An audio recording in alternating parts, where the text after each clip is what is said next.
Welcome to History Adventuring. This is episode number 372. I'm Brad Hall, and today we're being an old skinflint in old-time Phoenix. I was watching an old movie the other day, and I heard someone being described as an old skinflint. I looked up where the word supposedly originated, but I'm not convinced. It is a term that's been around for a long time, although you really don't hear it much.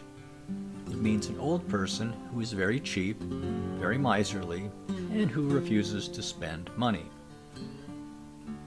Speaking for myself, I wouldn't consider myself an old skinflint.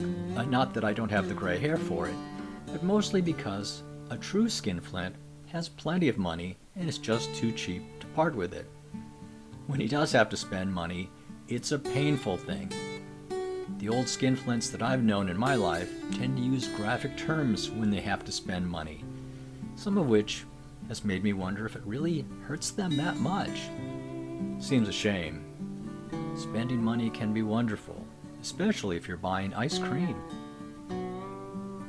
I chose this picture of old-time Phoenix at Central in Washington, not because I'm implying that anyone there was a skinflint, but of course someone in that picture might have been.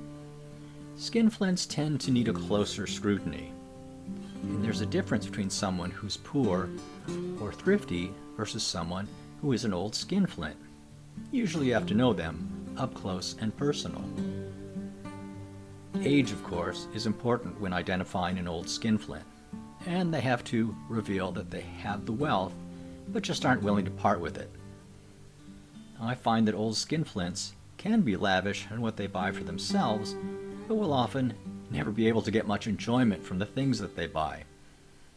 That person in the buckboard there, for example, might be an old skinflint who bought the finest buckboard available, but is too miserly to change the shoes on his horse, or fix that wheel that ran over a rock and continues to go clunk clunk.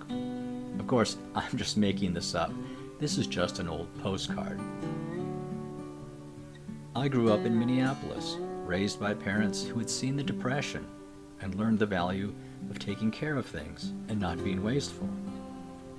And I've been good about that kind of stuff all of my life, maybe too much, often to the point that I had to stick a crowbar in my wallet a few times to get something good, or to get it fixed properly. And as I drift into my golden years, I see that very fine line between being an old skinflint and being someone who is wise with money. But like I say, I really don't have a chance to be an old skinflint. I just don't have the bank account or gold bars buried in my backyard. It's my desire that when people look back at my life, they will include the word generous when they describe me. Maybe not with money, but with the things that I could share. This has been History Adventuring. I'll talk to you later.